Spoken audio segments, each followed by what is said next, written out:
Perkenalkan, nama saya Ferry Andika Pratama dengan NBI 146210060 kelas S.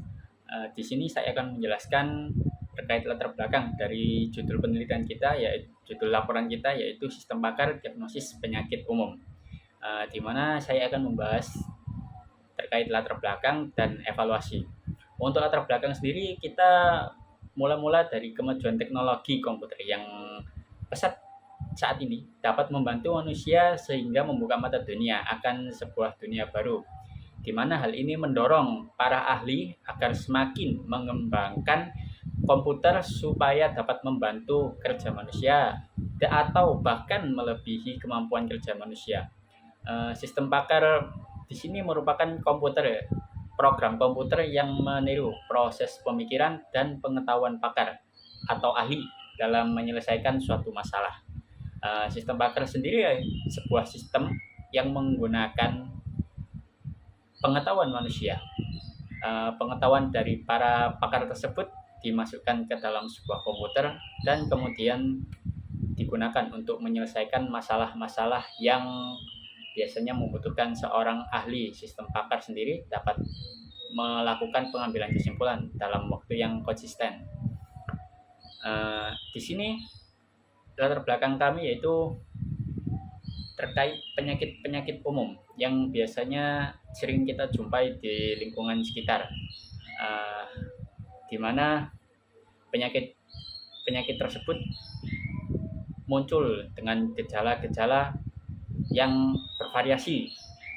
Nah, kita ingin bagaimana sih caranya mengetahui penyakit apa yang diderita oleh masyarakat melalui gejala-gejala yang ada.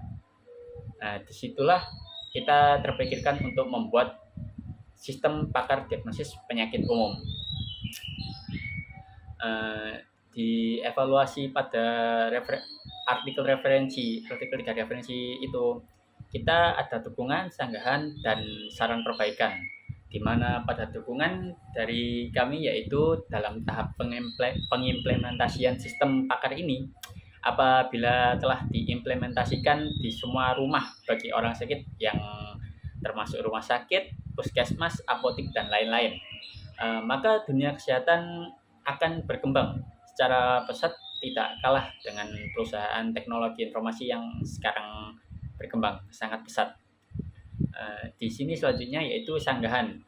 Sanggahan dari kami dalam penelitian ini adalah sangat disayangkan jika ide tentang sistem pakar ini tidak diimplementasikan di semua rumah bagi orang sakit yang termasuk tadi. Karena ide ini akan sangat berdampak besar dalam dunia kesehatan saat ini.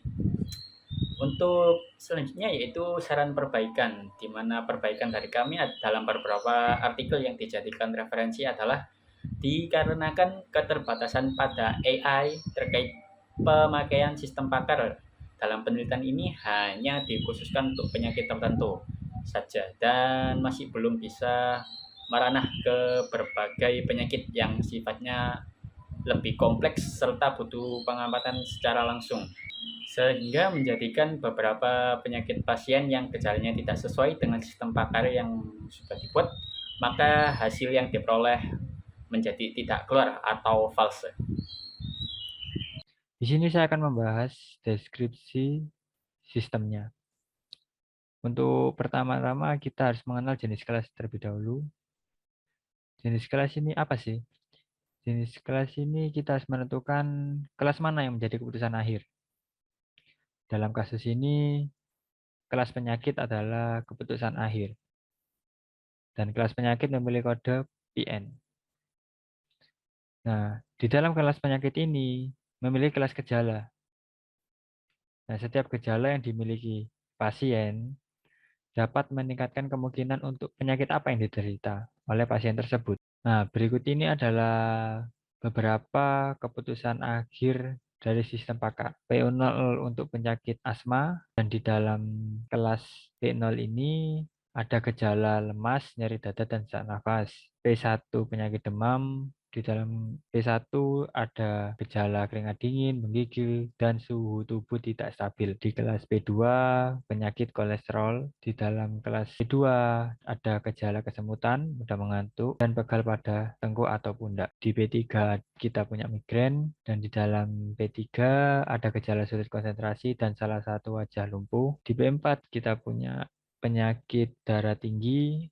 Di dalam penyakit darah tinggi memiliki gejala migrain, mimisan, dan ada darah dalam urin. Untuk P5 itu penyakit darah rendah yang memiliki gejala sakit kepala ringan, mual, dan kurang konsentrasi. Dan untuk P6 ada penyakit flu, gejalanya batuk, meriang, dan hidung tersumbat. Selanjutnya kita akan melihat grafnya. Untuk grafnya asma atau asma atau R1 itu memiliki tiga pecahan ya, tiga jalur. Untuk jalur lemas dan nyeri itu N, sedangkan untuk jalur sesak nafas itu OR. Demam juga memiliki tiga jalur. Untuk jalur keringat dingin dan menggigil itu N, dan jalur suhu tubuh tidak stabil itu OR. Kolesterol juga memiliki tiga jalur yang sama. Kesemutan dan mudah mengantuk itu adalah N. Pegal pada tengkuk atau pundak itu adalah OR. Darah tinggi di sini mimisan migrain itu adalah N-nya, sedangkan ada darah dalam urin itu adalah OR. Darah rendah, OR-nya adalah kurang konsentrasi, sedangkan mual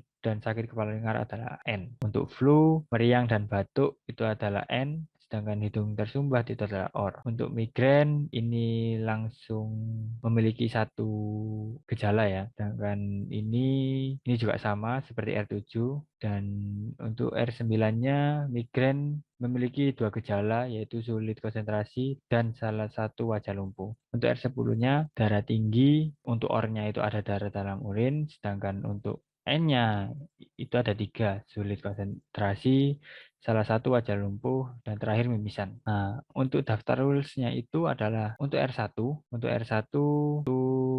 jika pasien memiliki lemas dan nyeri dada atau sesak nafas, maka dia menderita asma. Untuk R2, jika pasien memiliki keringat dingin dan menggigil atau suhu tidak stabil, maka dia menderita demam. Untuk R3, jika pasien kesemutan dan mudah mengantuk atau pegal pada tengkuk atau pundak, maka dia menderita kolesterol. Untuk R4, jika pasien memiliki gejala mimisan dan migrain, atau ada darah dalam urin, maka dia memiliki penyakit darah tinggi. Untuk R5, jika pasien memiliki gejala sakit kepala ringan dan mual atau kurang konsentrasi, maka dia memiliki penyakit darah rendah. Untuk rule nomor 6, jika pasien mengalami batuk dan meriang atau hidung tersumbat, maka pasien mengalami flu. Untuk R7, jika pasien sulit berkonsentrasi, maka migrain. Dan untuk R8, jika salah satu wajah lumpuh, maka pasien mengalami migrain. Untuk R9-nya, jika pasien sulit berkonsentrasi dan salah satu wajah lumpuh, maka dia mengalami penyakit migrain. Untuk R10-nya, jika pasien sulit konsentrasi dan salah satu wajah lumpuh dan mimisan atau ada darah dalam urin, maka dia mengalami darah tinggi. Untuk R10 itu adalah salah satu bentuk graf level 2, dikarenakan ini adalah gabungan di dalam darah tinggi ada penyakit yaitu migrain. Maka dari itu R10 itu adalah graf NOR level 2. Sekian untuk pembahasan dari saya. Selanjutnya akan dilanjutkan oleh teman saya, Adik Kolik Prasetya. Baik, saya Adik Prasetya. Saya akan menjelaskan kode program berdasarkan rules yang sudah dijelaskan Saudara Umar sebelumnya. Ini adalah kode program yang sudah dibuat. Tanda titik 2 dan strip ini dibaca sebagai jika. Untuk tanda koma ini dibaca sebagai dan. Untuk OR-nya tidak ada simbol yang mendefinisikan untuk OR atau. Jadi cara membacanya, jika seseorang mengalami gejala lemas dan mengalami nyeri dada, maka seseorang tersebut didiagnosa mengalami penyakit asma. Untuk OR-nya juga sama kita membacanya. Cuma perbedaannya yang dan menggunakan koma, yang OR tidak menggunakan koma. Jadi cara membacanya, jika seseorang mengalami atau sesak nafas, maka seseorang tersebut mengalami atau didiagnosa memiliki penyakit asma. Seperti itu.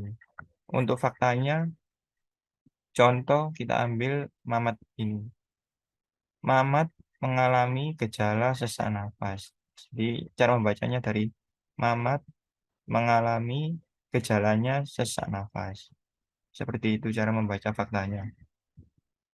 Saya akan membahas terkait prolog yang sudah kita buat atau menguji prolog yang sudah kita buat, di mana saya akan menguji dari pasien yang bernama Cakto sama Putri.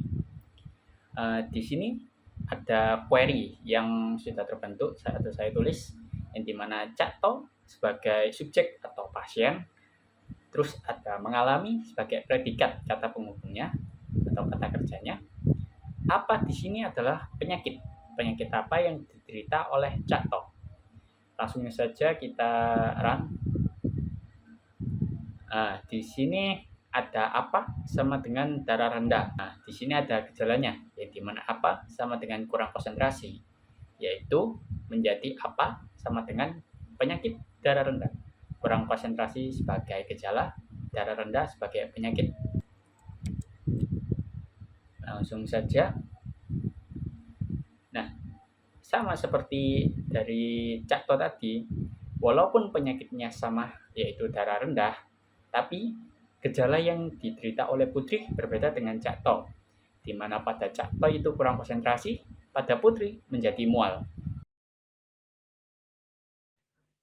Di sini saya akan mencoba pengujian salah satu kasus ya. Di sini saya memilih Sohib sebagai pasien dan apa yang diderita Sohib. Ya, bisa kita lihat dari sini bahwa Sohib mengalami nyeri dada dan lemas, maka dia mengalami penyakit asma. Lemas dan nyeri dada ini adalah gejala. Seperti kita lihat di atas, ya, ini. Jika pasien memiliki nyeri dada dan lemas, maka penyakit yang diderita adalah asma. Lanjut, saya akan mencoba pasien Raka. Kita lihat apa yang dialami Raka. Raka mengalami suhu tubuh tidak stabil, maka dia mengalami demam, penyakit demam. Bisa kita lihat dari sini. Nah, bahwa dinyatakan suhu tubuh tidak stabil. Jika pasien memiliki suhu tubuh tidak stabil, maka pasien mengalami demam. Sekian pengujian dari saya. Selanjutnya akan dilanjutkan oleh Ade Kolik Prasetya. Untuk kasus yang saya ambil, ini saya ambil contoh dari Mamat. Kita akan tuliskan dari sini. Mengalami apa Mamat? Kita tulis Mamat mengalami apa? Mamat mengalami apa? Kita coba tes.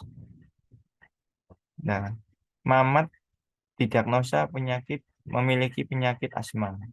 Dikarenakan Mamat memiliki gejala sesak nafas dan terbukti benar. Pada faktanya sudah sesuai, maka hasilnya true. Kita ambil contoh lagi, Dinda. Kita akan tuliskan Dinda. Dinda mengalami sakit apa? Dinda mengalami sakit kolesterol. Dikarenakan apa? Karena Dinda mengalami gejala kesemutan dan gejala mudah mengantuk. Gejala kesemutan dan mudah mengantuk ini sesuai dengan fakta yang sudah ditentukan di sini. Dinda mengalami gejala kesemutan, Dinda mengalami gejala mudah mengantuk. Dan berdasarkan fakta tersebut, maka Dinda didiagnosa memiliki penyakit kolesterol, kesemutan, dan mudah mengantuk. Sekian dari saya. Terima kasih. Wassalamualaikum warahmatullahi wabarakatuh.